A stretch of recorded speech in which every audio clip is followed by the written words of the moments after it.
Okay, so we're just getting the strike water up to heat, 71 degrees roughly. This is the brew pot already. It's got 39 litres of water in it. Okay, so I'm just running off in here. I'm doing this into a jug at the moment. I have got a pump and I will be circulating it later on, but I don't want any of the grain to block up the pump too much, so I figure I'll just do this way first for a bit, get rid of the worst of the bits of grain that I've got in there. It's already coming through a little bit clearer.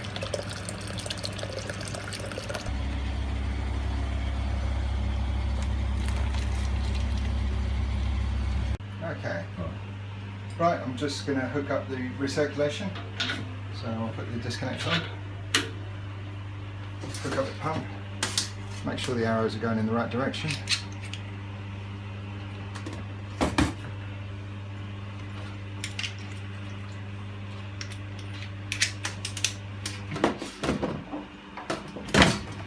And the idea is, because the pump runs at one speed, I can control the flow with the ball valve on the top here. Okay, so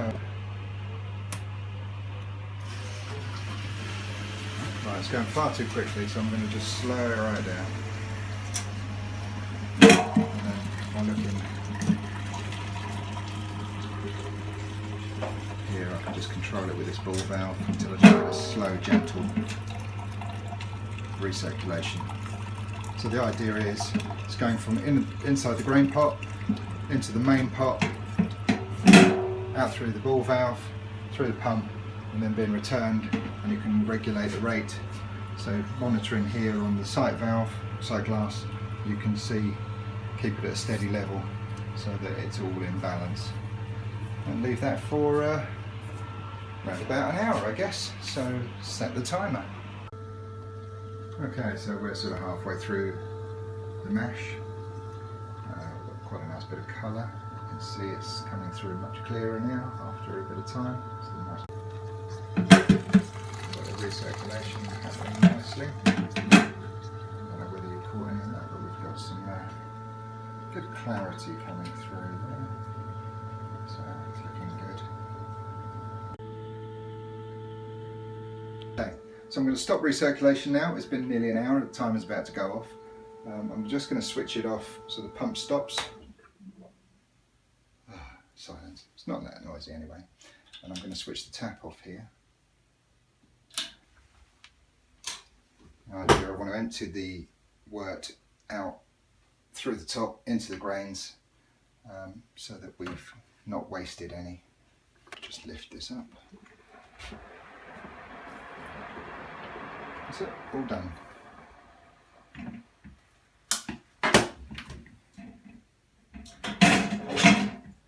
Okay, so the mash is nearly finished. I'm just going to let it settle out now, and then when it's finished we'll lift the grain basket out, let it drain. If we wanted to, we could do a little sparge using this attachment which fits on the inside here. I'm not going to need to do that today. I've used the full amount of water in the mash initially, so I'm not going to sparge at all. But yeah, I'm thinking pretty soon, as soon as the timer goes, we'll lift that out, let it drain in, and then we'll whack the heat up, add the hops, and we'll be ready for the boil. Okay, so I'm going to take the lid off. This is the end of the mash. We've mashed for an hour at 65 degrees. So that's all done. It's looking fine. Looking pretty clear. So what we now need is this tool here. Thanks, Mike.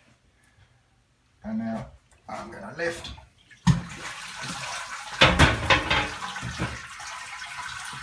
and let it drain. Put the heat up to 103 so that we get the boil going.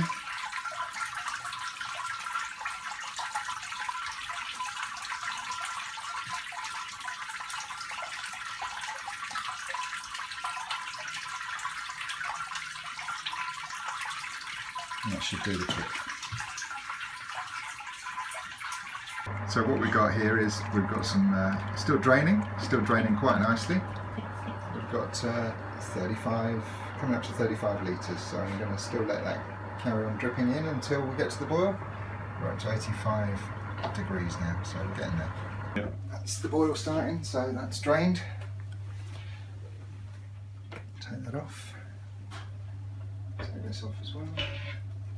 4.5 litres. So we're expecting a little bit of a loss there as we evaporate off.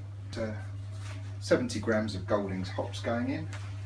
This is like a light bitter, but it's going to be about 10.50, and we've hit the numbers bang on at the moment. We'll just get that to sink.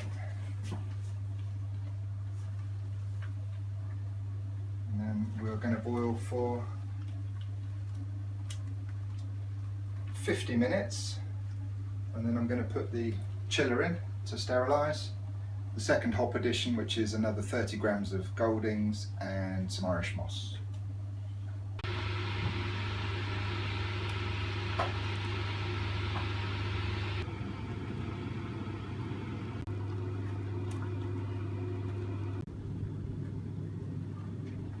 It's 50 minutes into the boil. Now I'm going to add, I'll put the chiller in. Keep it out of the way. Start to sterilise it as well.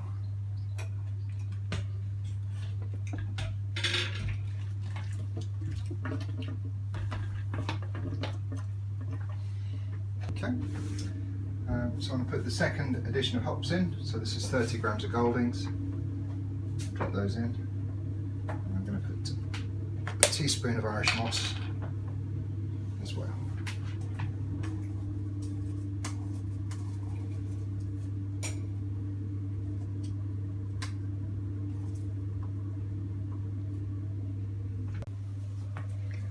There's the chiller, both hop additions.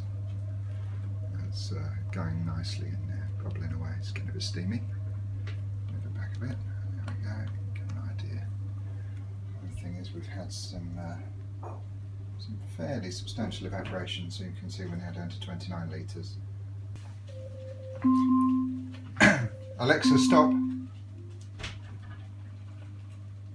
Okay, so that's the boil done.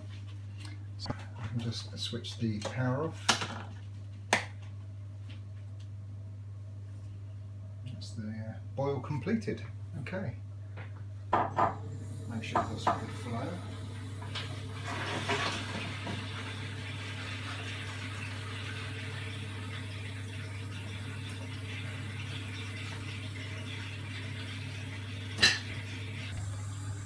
As the temperature drops,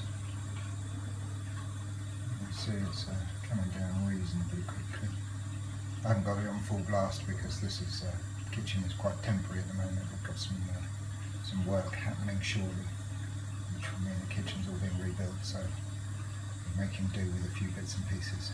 But anyway, for now, there's the hot bags, there's the chiller happening, hot water coming out here into the sink. It's all looking good. The sterilised fermenter ready to go. Start sand thoroughly, and what I'll be doing is, once the temperature's reached, connecting up this hose from here, dropping it into there, and allowing it to aerate as it fills the fermenter up. I'll be using Nottingham yeast. Never used this one before. I've been using Safal SO4 and USO5 for the last brew I did, which is an American pale, which is 1066 gravity, starting gravity, and mosaic hops. It's sounding like it might be rather nice. Anyway, we shall see how it goes. But this is the, well, I don't know what you'd call it, but certainly my brewing kit. I'll do another video. So if you look it up, you'll find one that shows you how it's been constructed, what it all does, and how it fits together. Okay, so we're now running off into the fermenter. A good sized drop, so that should give us some aeration. Just glass sand. Oh, it's beautiful colour. Quite clear. Very nice and clear. drop the temperature down to 30 degrees. By the time it hits the fermenter, it should be lower than that. I'll just call this beer Ripley.